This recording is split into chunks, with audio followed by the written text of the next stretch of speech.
So I went to a mastermind for millionaires last week, and I thought it would be super cool to share with you what I learned. Now, normally you can only go to these rooms, go to these events, if you're making $1 million or more. So I thought it would be super cool if I shared my takeaways and I brought the info that I learned to you all, because you subscribe to my channel and you love everything I put out. So as I go through all of this, what I wanna do is give you a picture of who I was hanging out with. I really want you to get a feel for the room. So I'm gonna tell you a little bit about the person who gave the tip, and then I'm gonna share the tip. Well, let's get into it. Okay, so the first tip was given to me by my friend Aaron. And Aaron runs a super successful, I think he does over $10 million a year in revenue with his company. And he is just, we call him Preacher Aaron, because the stuff he says puts us on fire, and we're just like, amen. Like Preacher Aaron dropping the fire. And so he's just really successful. He's got a heart of gold. He runs a very successful business. Nobody can say a bad word about him. He said something that I thought was super interesting, which is profitability is in your waste. Evaluate your business expenses, because a lot of your profit is currently being wasted. To me, this felt super true for me. Like the minute I heard this, I'm like, yes, Preacher Aaron dropping the firebomb. My profitability is being wasted, because I feel like there's at least $5,000 a month or more that's just currently being wasted, currently being flushed down the toilet every month. That's money that could be going into my personal bank account. While we were on a break from this whole thing, took a look at everything, and I quickly found a savings of over $1,000 a month in a first 5-minute glance. I haven't even had a chance to do a deep dive yet. In just one quick 5-minute glance, I found 2 things that we weren't using that I could cancel and saved us an instant $1,000, and that's back in my pocket. Sometimes it's not about how much you make, it's about how much you profit. In fact, I think most times it's not about how much you make, it's about what you profit. Pastor Aaron and I are all about putting more money in our personal bank accounts. Second tip was given to me by a great friend of mine, Dan Martell. He is awesome. He helps S.A.S businesses, so software as a service, basically software company businesses. He is crushing it on YouTube. Apparently, he told me, so he's at 86,000 subscribers right now on YouTube. And apparently, he has been working on YouTube videos consistently for 7 years. So you better believe when my friend Dan hits 100,000 subscribers on YouTube, he's going to party. His team is going to party. Marketing is about amplifying the results our clients are getting, not about us. And so the question is, how often are you sharing your client results? How often are you sharing testimonials and video testimonials and screenshot testimonials? In my case, I always say it's not the Maria show. People don't care about me as much as they care about what I can help them do.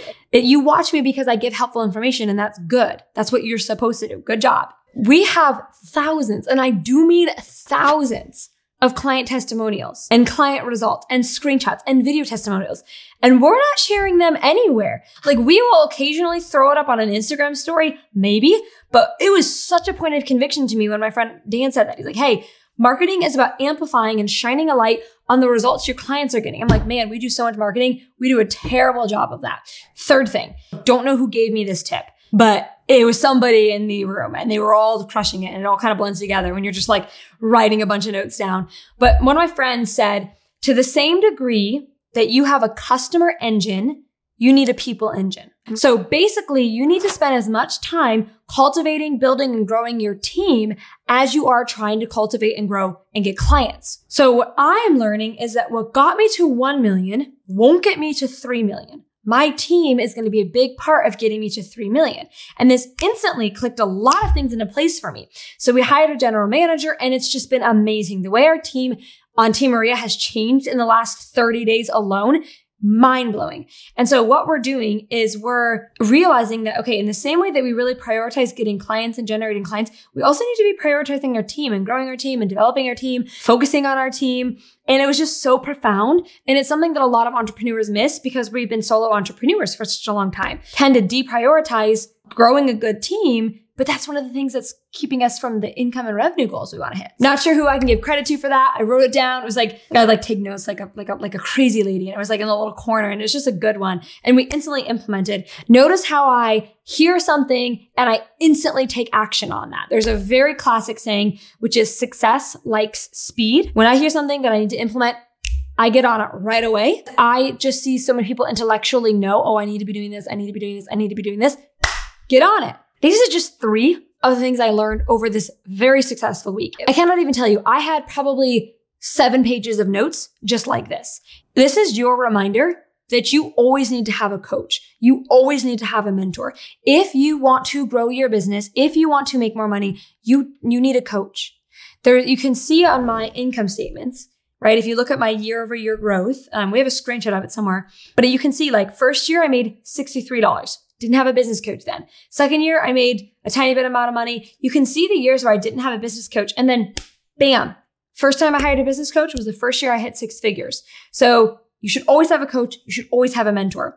And if you're wondering, Maria, do you have mentorship? Maria, can you be my business coach? The answer is yes, I can. If you haven't yet hit 6 figures, you should start with my Get Clients Now program, which basically is me walking you through and showing you how to get clients. So if you want to get more information on that, go to mariawendt.com/program, or you can click on the link in the description and check out the Get Clients Now program. That is one of the programs that has over 1,000 testimonials of successful students. Check it out. It's an amazing program. It's proven. Any industry that it works for, we have on that page if you go to mariawendt.com/program, so you can see if it'd be a good fit for you. If you see your industry on that page, it means that it is a good fit for you and you'll get clients from this program. Kind of curious, in the comments, let me know, do you like these kinds of videos? Let me know, because I never know what you guys like. Do you want to know more of what I'm learning as I go to events? If so, let me know in the comments below and I'll make more videos like this. Thank you so much for watching. If you like this video, hit that thumbs up button. Man, I ask this every time because it genuinely is 2 seconds of your time. You move your mouse a little bit, you move your finger on your phone, you click that like button, and all of a sudden my videos get twice as many views. So hit that like button if you enjoyed this video. Thanks for watching. I'll see you in the next one.